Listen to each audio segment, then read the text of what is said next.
Hi students, ఈరోజు BCom 5th sem విద్యార్థులకి advanced accounting subject నందు వాలంటరీ లిక్విడేషన్ ఇచ్ఛాపూర్వక పరిసమాప్తికి సంబంధించి ఒక యూనివర్సిటీ క్వశ్చన్ పేపర్ని తీసుకొని ఈ ఇచ్ఛాపూర్వక లిక్విడేషన్లో లిక్విడేటర్ ఏ విధంగా కంపెనీని పరిసమాప్తి నొందిస్తాడు అంటే వైండప్ ఎలా చేస్తాడనే విషయాన్ని ఒక యూనివర్సిటీ క్వశ్చన్ పేపర్ ద్వారా మీకు తెలియజేస్తాను. ఏ కంపెనీ went into liquidation.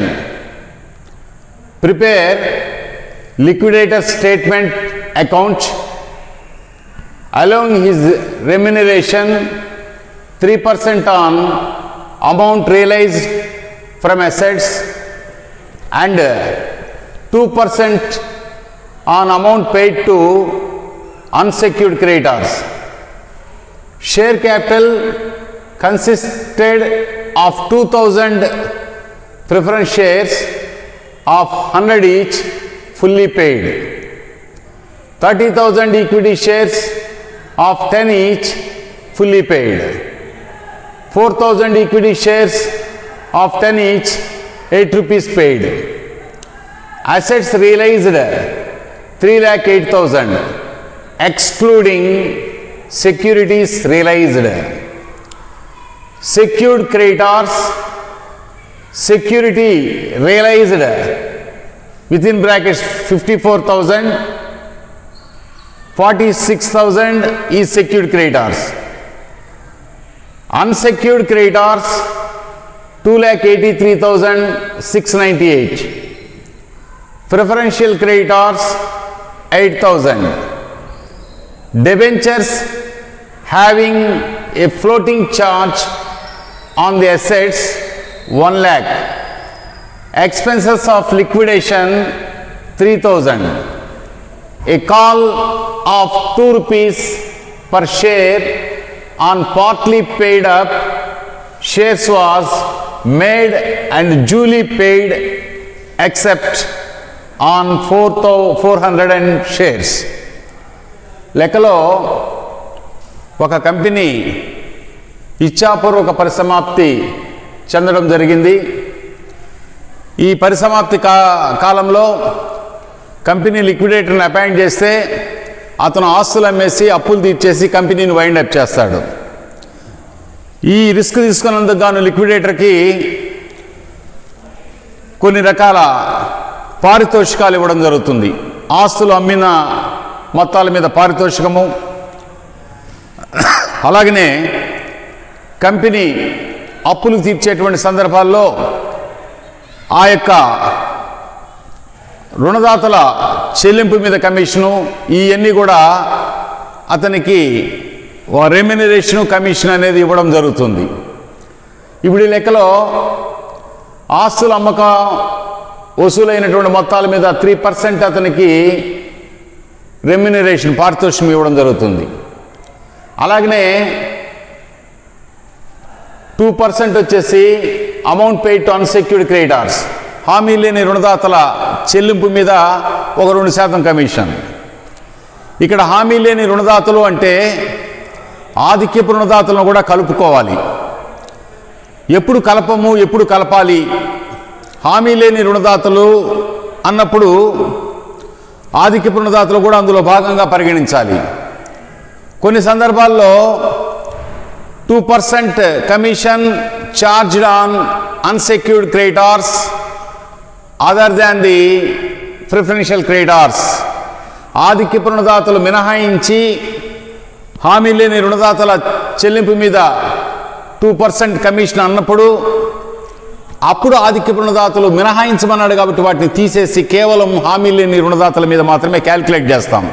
కానీ ఇక్కడ స్పష్టంగా ఏమి చెప్పలా, 2% commission paid to unsecured creditors అన్నాడు కాబట్టి ఈ unsecured creditors means including preferential creditors, హామీ లేని రుణదాతలతో పాటుగా ఆధిక్యపు రుణదాతల మీద కూడా 2% క్యాల్కులేట్ చేయాలి.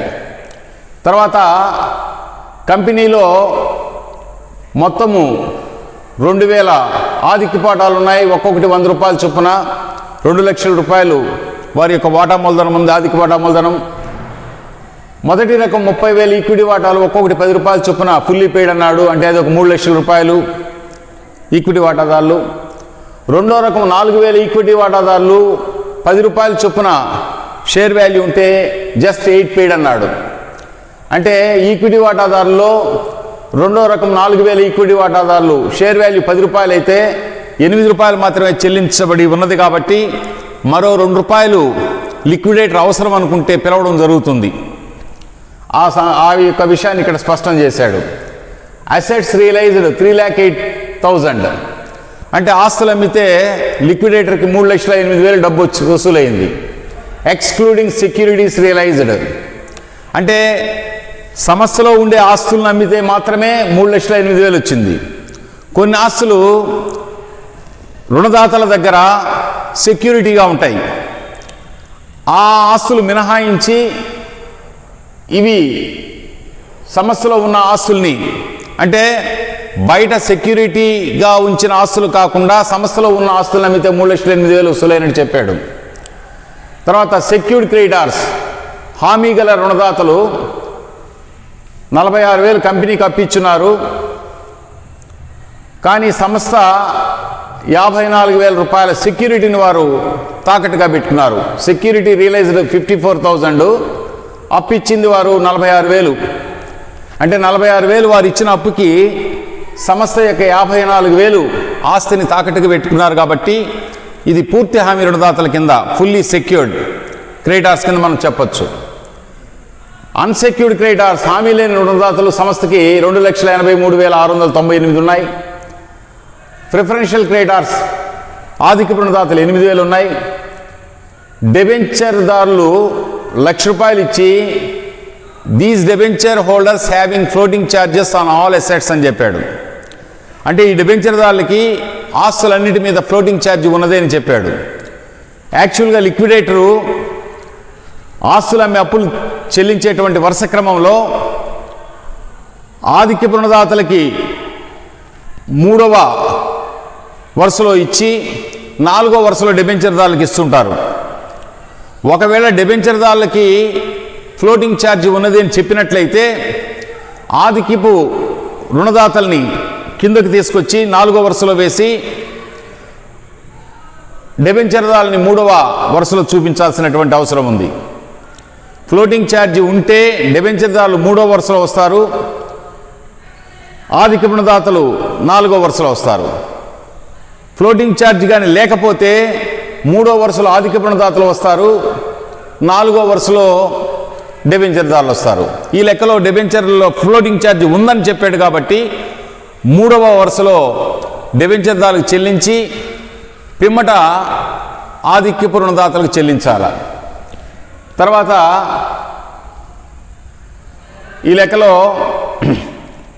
3,000 ఈక్విటీ వాటాదారులు a call of 2% share on partly paid up shares was made and duly paid except 400 shares అన్నాడు. అంటే 4,000 ఈక్విటీ వాటాలు ఉన్నాయి ఇక్కడ 10 రూపాయలు చొప్పున. బట్ పెయిడ్ అప్ 8 రూపాయలే, 10 రూపాయలకి 8 రూపాయలు చెల్లించున్నారు. ఇప్పుడు అవసరం కాబట్టి కంపెనీ లిక్విడేట్ చేసే సమయంలో లిక్విడేటరు ఈ 4,000 మంది వాటాదారుల మీద 2 రూపాయలు చెల్లించమని పిలుపుల బకాయిలు, కాల్స్ ఇన్ అరియర్స్ అడుగుతున్నాడు. అంటే 4,000 వాటాల మీద 2 రూపాయలు చొప్పున 8,000 వసూలు చేయాలా. కానీ ఒక 400 వాటాలు మినహాయించి except on 400 shares remaining amount collected అని చెప్పేసి ఇచ్చాడు. అంటే ఈ 4,000 షేర్స్లో 2 రూపాయలు చెల్లించమని పిలుపుల బకాయి అడిగితే అందులో 400 షేర్స్ మినహాయించి, అంటే 3,600 షేర్స్ తాలూకు సొమ్ము వసూలైంది. 3,600 ఇంటూ 2 రూపాయలు చొప్పున 7,200 పిలుపుల బకాయి ద్వారా వసూలైంది. ఇది లెక్కలో ఉన్న సమాచారం.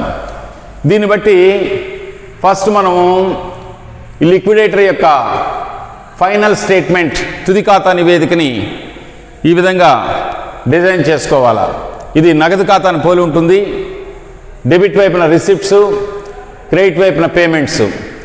ఈ రిసిప్ట్స్ వైపున లిక్విడేటరు ఆస్తులు అమ్మితే వసూలైన మొత్తాలు చూపించాలి. ఫస్ట్ అసెట్స్ రియలైజ్డ్ 3,08,000, ఇది క్వశ్చన్ పేపర్లో ఇచ్చినాడు. ఆస్తులు అమ్మితే వసూలైన మొత్తము ఇక్కడ 3,08,000 అసెట్స్ రియలైజ్డ్.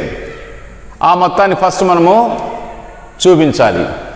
తర్వాత సెక్యూరిటీస్ రియలైజ్డ్ అంటే సమస్యలో ఉండే ఆస్తులు అమ్మితే 3,08,000 వచ్చింది. కొన్ని ఆస్తులు రుణదాతల దగ్గర తాకట్టున్నాయి, వాటిని కూడా లిక్విడేటరే అమ్మాడు. అమ్మితే 54,000 వసూలైంది. ఆ విషయము క్వశ్చన్ పేపర్లో చెప్పున్నాడు. ఇక్కడ చూడండి, సెక్యూర్డ్ క్రెడిటార్స్ అంటే హామీ కలిగిన రుణదాతలు ఇచ్చిన అప్పు 46,000, వారి దగ్గర తాకట్టు ఉన్నటువంటి ఆస్తి 54,000.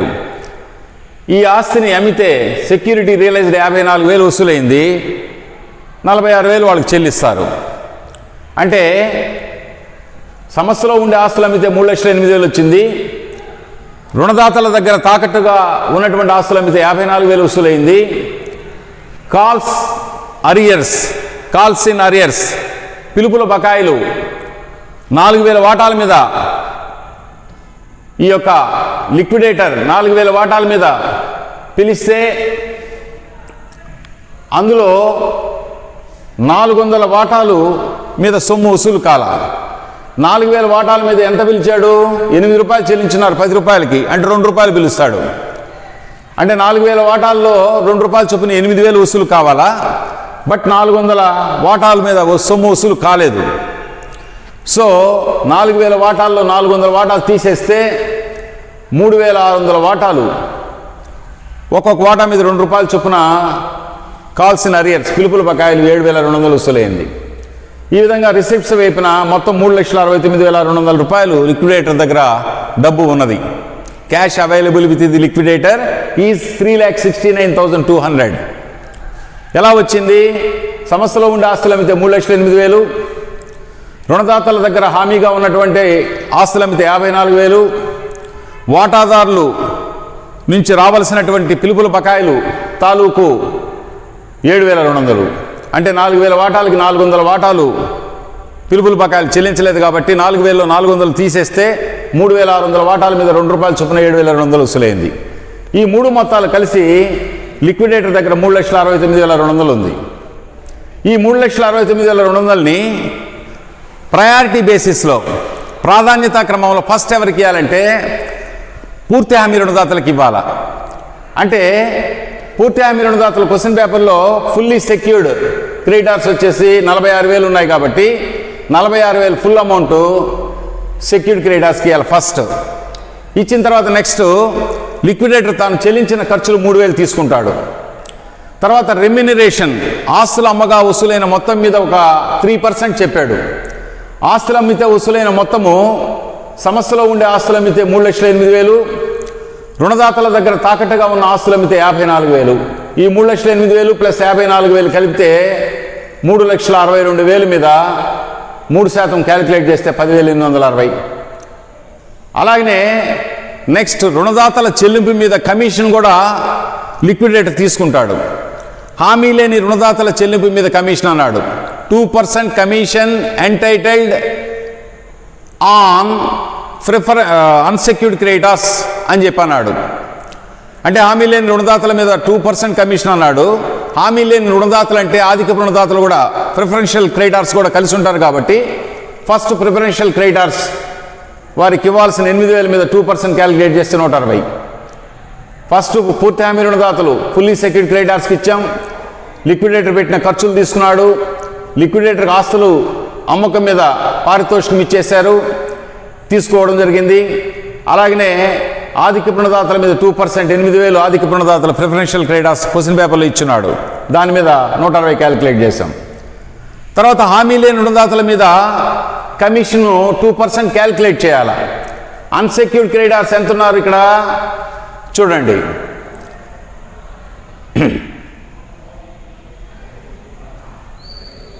అన్సెక్యూర్డ్ క్రెడిటార్స్ 2,83,698 ఉంది. ఈ 2,63,800 2 లక్షల చిల్లర మీద కమిషన్ 2% క్యాలిక్యులేట్ చేయాలంటే మనం ఇప్పుడు చేయకూడదు, దానికి స్థలం వదిలేసేయండి. ఫస్ట్ ఖర్చులు ఇవ్వండి, పూర్తి హామీ రుణదాతలకు ఇవ్వండి, లిక్విడేటర్ ఖర్చులు ఇవ్వండి, లిక్విడేటర్ పారితోషికం ఇవ్వండి, ఆధిక్య రుణదాతల వరకు కమిషన్ కూడా క్యాలిక్యులేట్ చేసేయండి. ఎందుకంటే అమౌంట్ సరిపోతుంది, ఇప్పుడు వరకు అమౌంట్ ప్రాబ్లం లేదు. హామీ లేని రుణదాతలకి ఇవ్వాల్సిన సొమ్ము 2,03,08,000 ఇవ్వాలా, 2,83,698 ఇవ్వాల. అన్సెక్యూర్డ్ క్రెడిటార్స్, హామీ లేని రుణదాతలు 2,83,698 ఇవ్వాల. అంత డబ్బు లిక్విడేటర్ దగ్గర లేదు. ఆ విషయం మనము లాస్ట్లో లిక్విడేటర్ దగ్గర ఉన్న డబ్బులో ఇవన్నీ తీసేయాలి. ఇప్పుడు లిక్విడేటర్ దగ్గర ఉండే డబ్బు ఎంత? 3,69,200. ఈ 3,69,200లో 46,000 సెక్యూర్డ్ క్రెడిటార్స్, అంటే పూర్తి హామీ రుణదాతలు 46,000 తీసేయాలా, ఎక్స్పెన్సెస్ 3,000 తీసేయాలా, ఆస్తుల అమ్మకం మీద పారితోషికం 10,860 తీసేయాలా, ఆధిక్య రుణదాతలు 8,000 మీద 2% 160 తీసేయాలా. తర్వాత వరుస క్రమంలో ఎవరికి ఇవ్వాలంటే డెబెంచర్దారులు ఫ్లోటింగ్ ఛార్జ్ ఉంది కాబట్టి ₹1,00,000 వాళ్ళకి ఇచ్చి, తర్వాత ఆధిక్య రుణదాతలు 8,000 ఉన్నాయి కాబట్టి క్వశ్చన్ పేపర్లో ఆ 8,000 ఇవ్వాల. ఒకవేళ పరీక్షల్లో ఫ్లోటింగ్ ఛార్జ్ లేకుండా సాధారణ డెబెంచర్లు అని చెప్తే ఆధిక్య రుణదాతలకి 8,000 పైకి వెళ్ళి డెబెంచర్లు ₹1,00,000 కిందకు వస్తుంది. కాబట్టి ఆ వరుస క్రమాన్ని పాటించాలి. ఆ వరుస క్రమంలో చెల్లించాల్సిన మొత్తాలన్నీ కలిపి 1,68,020 ఉంది. లిక్విడేటర్ దగ్గర 3,69,200 డబ్బు ఉంది, ఆస్తుల అమ్మితే వసూలైన డబ్బు. ఈ వసూళ్ళలో నుంచి ఈ పేమెంట్స్ తీసేస్తే ఇక amount available with the liquidator దగ్గర ప్రస్తుతం ఉన్న డబ్బు 2,01,180. మరి 2,01,180 ఉంటే హామీ లేని రుణదాతలకి నెక్స్ట్ ఇవ్వాలా. హామీ లేని రుణదాతలకు ఇవ్వాల్సిన మొత్తం ఎంత? 2,83,698. కానీ ఉన్న డబ్బు వచ్చేసి 2,01,180 చాలదు. కాబట్టి ఉన్న డబ్బునే హామీ లేని రుణదాతలకు ఇవ్వాలా. ఇచ్చేటప్పుడు లిక్విడేటరు ఆ డబ్బులో తనకు రావాల్సిన 2% కమిషన్ కూడా మినహాయించుకొని ఇస్తాడు. ఆ విషయాన్ని గుర్తుపెట్టుకోండి. సో ఈ విధంగా 3,69,200 పూర్తి హామీ రుణదాతలు ఈ యొక్క వసూళ్ళలో నుంచి పూర్తి హామీ రుణదాతలు ఖర్చులు, లిక్విడేటర్ పారితోషికము, ఆధిక్య రుణదాతల మీద కమిషను, అలాగనే హామీ లేని రుణదాతల మీద కమిషన్ 3,945 అనేది లాస్ట్లో కనుక్కుంటాం. వారికి అమౌంట్ ఇవ్వడానికి ఎంత ఉందో చూసి, అమౌంట్ ఇవ్వడానికి 2,01,180 ఉంది కాబట్టి ఈ వర్కింగ్ చేసుకోవాలా.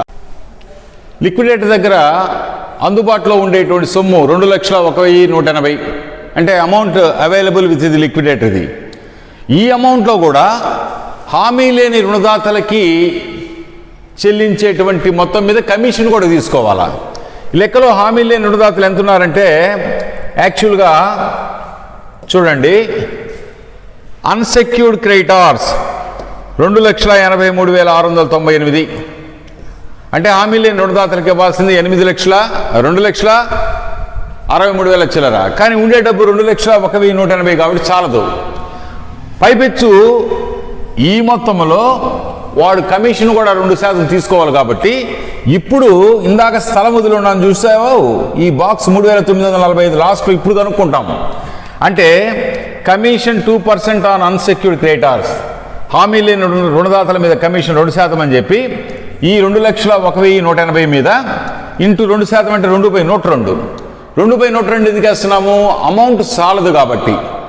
పైపెచ్చు ఆ ఉన్న అమౌంట్లో వాడి యొక్క కమిషన్ కూడా కలిసి ఉంది కాబట్టి ₹100 వాడికి ఇవ్వాలనుకుంటే ₹2 కమిషన్.